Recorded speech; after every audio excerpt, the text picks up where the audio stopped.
Então, quando eu saí da universidade, eu comecei a trabalhar numa outra lógica, que inclusive era uma lógica que eu já trabalhava até antes da faculdade, que é a do fazer. Né? Eu tenho uma relação muito grande com o fazer.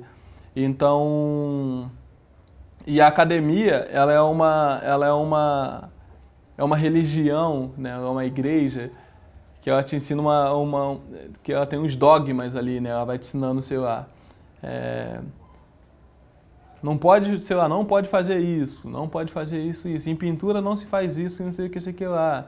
Aí quando você vai pro mercado, o mercado fala, ó, não pode pintar tela sem base, porque daqui a 100 anos a sua tela não existe mais. Você não pode pintar óleo sobre papel. Ou, sei lá, você não pode usar papel pardo, porque o papel pardo é um papel muito ácido. E eu acho que essas regras, ela vai tirando a potência do trabalho de arte, né? Só que se você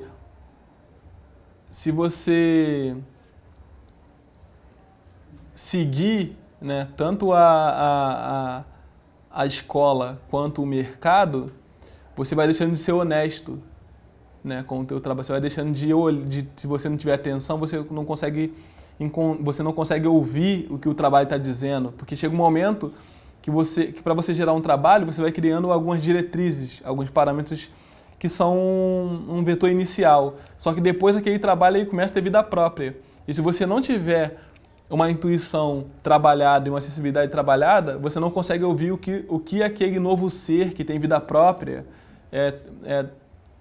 tá te dizendo. Então chegam os momentos que o próprio processo de fazer um trabalho de arte, ele começa a ser coautor.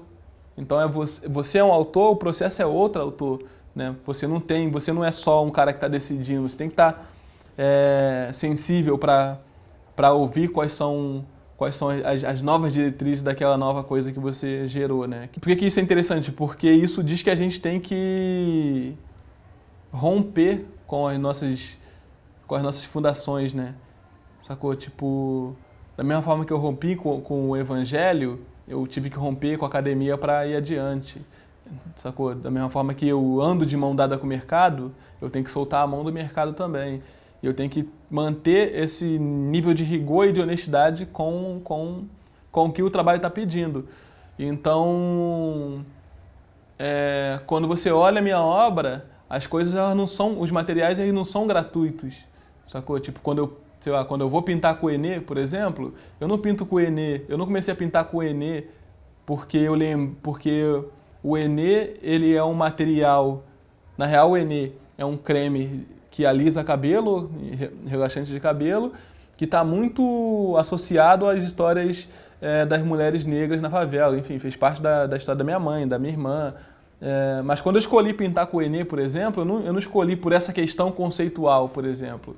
Eu escolhi porque foi um material que eu lembrei que fez parte do meu cotidiano, sacou? Que fez parte da minha memória. Então eu lembrei que era um material, tipo, vou usar esse material como material pictórico, que é um material muito barato. A graxa, que era a graxa que eu usava para engraxar o meu coturno quando eu era do exército, também foi um outro material que eu lembrei porque era um material muito barato. Ou a tinta látex, que é a tinta da parede, eu comecei a usar porque também é uma tinta muito barata. Então eu comecei a usar os materiais muito mais pela necessidade e não por não por uma questão conceitual. Só que quando você pinta com graxa 100 vezes, isso já começa a ter uma... Isso começa a ganhar substância, e a substância começa a ganhar discurso, começa a ganhar relevância e começa a ganhar, portanto, conceito. Então, existe o conceito que é atribuído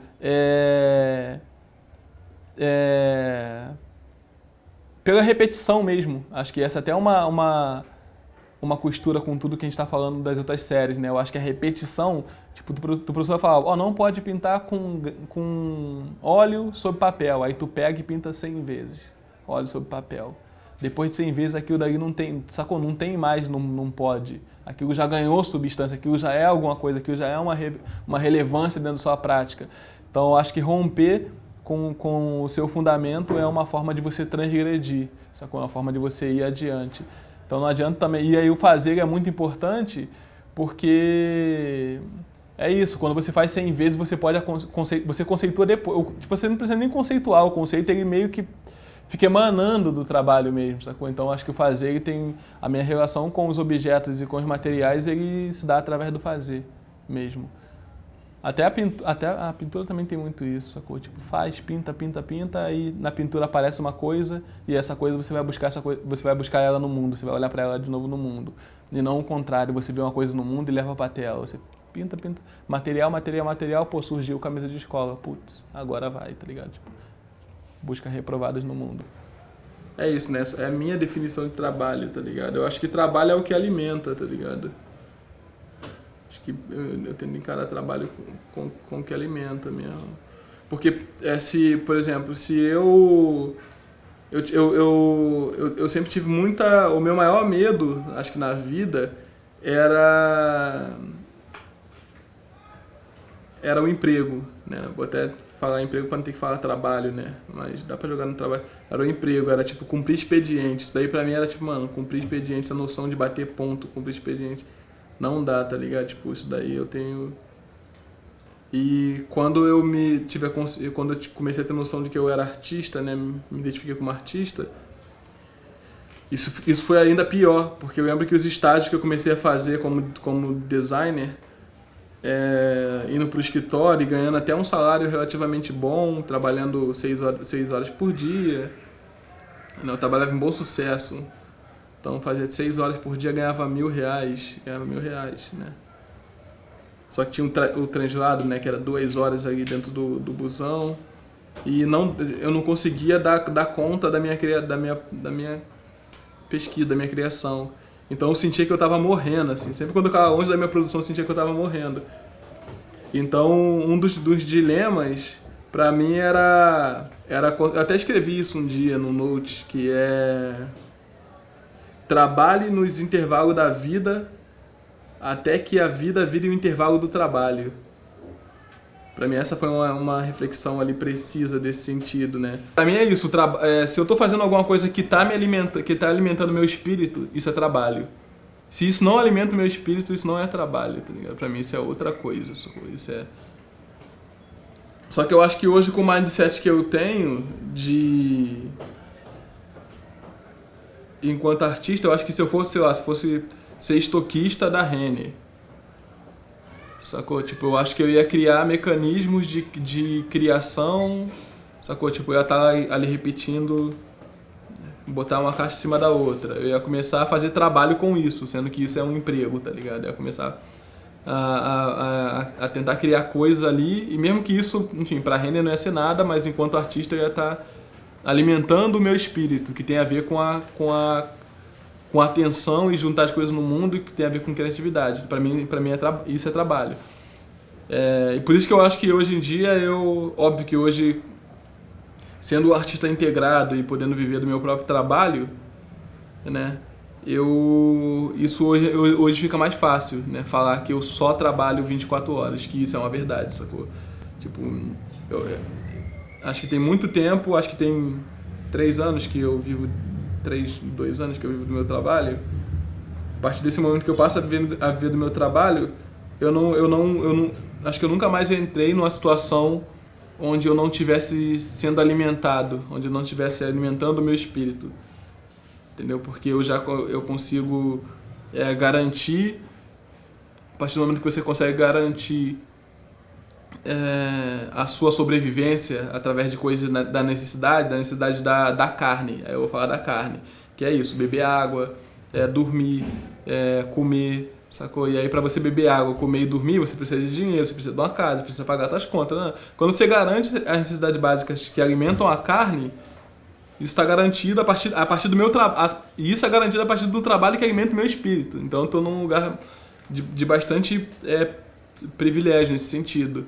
E eu consegui isso, sei lá, eu tô com 29, eu consegui isso com 27. E esse era o meu maior medo, que eu sabia que pra mim não adiantava passar pela vida alimentando a carne. Eu já tava viciado em alimentar meu espírito. Então, me colocar no McDonald's ou no estoque da Renner, isso era matar o meu espírito e só, sacou? Tipo, pra mim não adiantava trabalhar ali só pra garantir a sobrevivência da carne. Então, sendo assim, eu preferia, sei lá, romper contrato social, virar mendigo e fazer minha arte ou morrer. Eu não estava disposto mesmo a seguir esse caminho do emprego formal, esse era o meu maior medo.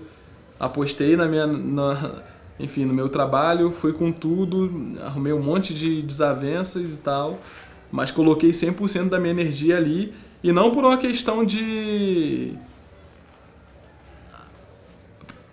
Era uma questão de necessidade mesmo, sacou? Mesmo que eu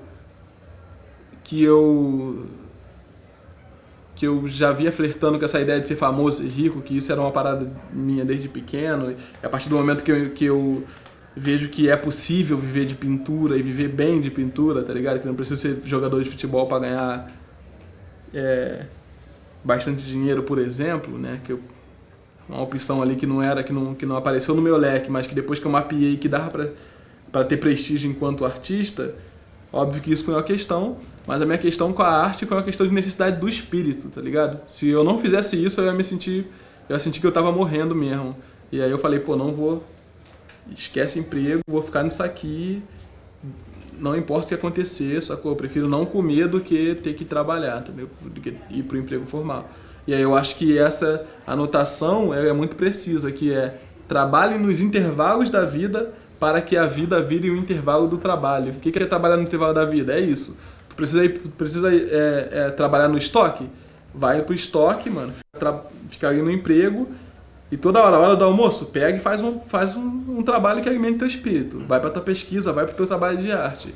Sacou? Tá no estoque, tem um intervalo, o gerente olhou pra lá, faz uma esculturinha de caixa ali, pum, de chá, vai alimentando teu espírito. Até que o trabalho que alimenta o espírito vire a regra e a vida vire o intervalo.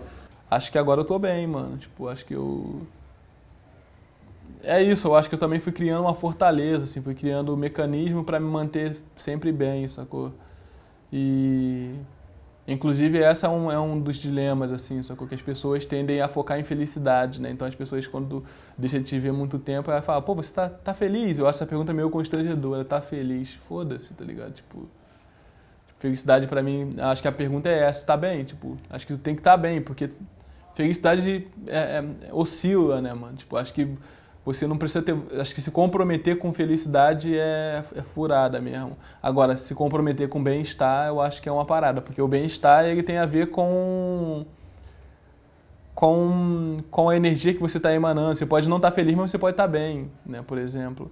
Então, eu acho que bem-estar sempre foi uma coisa que eu fui buscando um mecanismo para sempre me manter bem comigo mesmo, sacou? Então, é difícil eu conseguir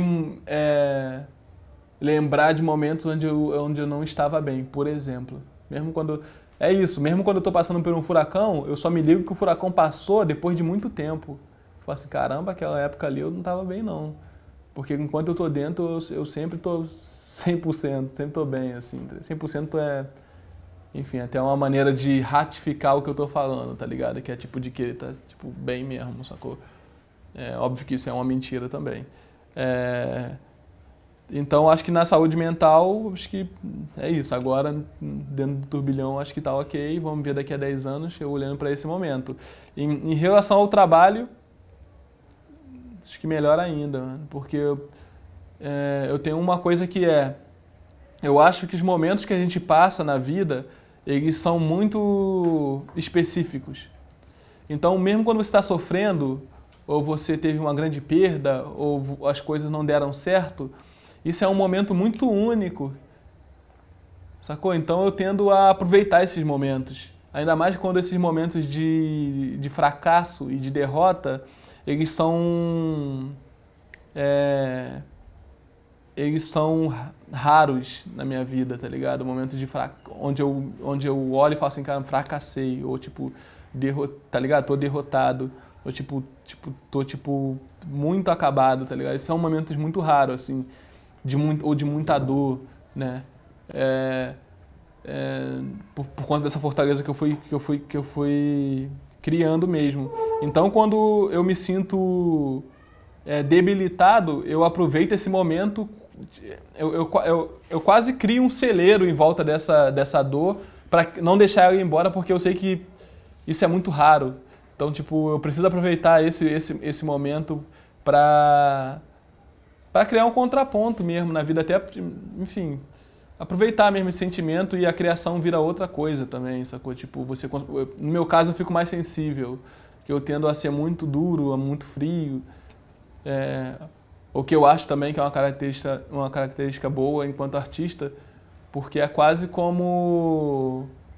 Eu sempre me sinto muito aéreo, de cima, assim, sacou? Tipo, quase como se eu tivesse um caderninho e anotasse as coisas que estão acontecendo, assim, quase como um antropólogo fora da situação. É muito difícil eu estar muito presente nas coisas. E aí, quando eu estou passando por momentos que são momentos de angústia, que são grandes momentos de angústia, eu fico mais sensível. E aí eu aproveito para viver esses momentos mesmo, assim. E a, a- esse período de pandemia, para mim, ele trouxe uma coisa que foi, desde quando eu passei a ser um artista integrado, as coisas aconteceram muito rápido para mim.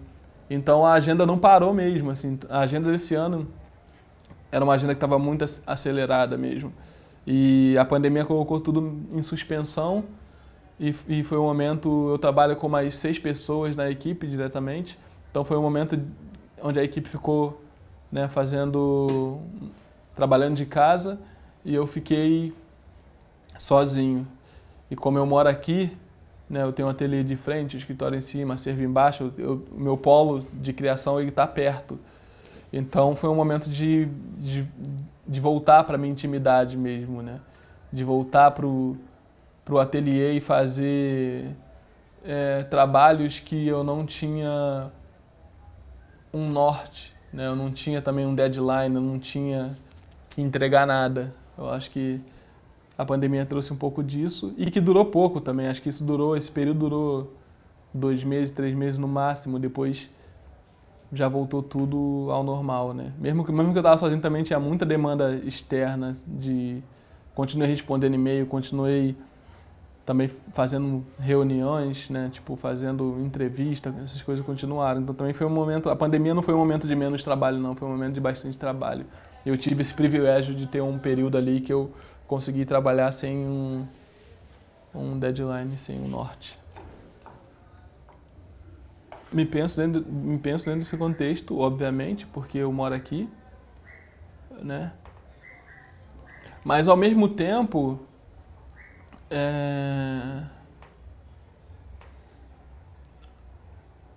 aqui na Rocinha as coisas ficaram meio... Porque ainda teve o negacionismo, né? Teve um ceticismo também em relação a, a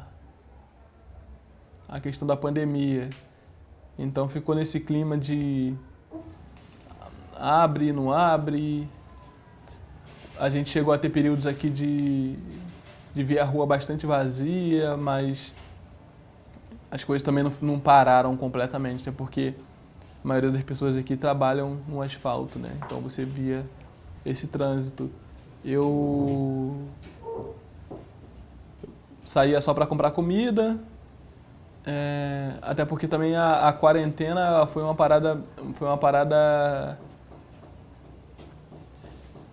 que para mim ela não foi tão severa, né? No sentido de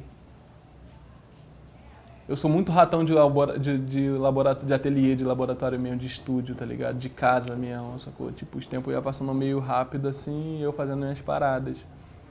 Então, eu acho que eu também fiquei um pouco alienado, né? Tipo, da situação mesmo. Não consigo dar um ponto de vista de como que isso... Consigo falar dos dias que eu olhei pela janela ou saí na rua pra comprar comida e vi que, sei lá, tinha dias que a rua tava completamente vazia, mas tinha dias que tava tudo aberto de novo. Teve esse... E pessoalmente eu não conheço... Acho que ninguém que morreu da coisa, ou conheço pessoas que foram afetadas. Então ficou uma coisa meio que... A minha sensação é que a coisa não chegou aqui, tá ligado? A sensação que eu tive é que a coisa não chegou aqui. Não fiquei também procurando muito... Eu me abracei nessa justificativa de que era um período de isolamento e pra mim isso era um ponto bom, por exemplo, tá ligado? Poder ficar isolado, sacou? Quando que a gente vai poder, sacou? Tipo, ficar isolado mesmo. desligar, repensar as coisas, sacou? Acho que isso foi um ponto.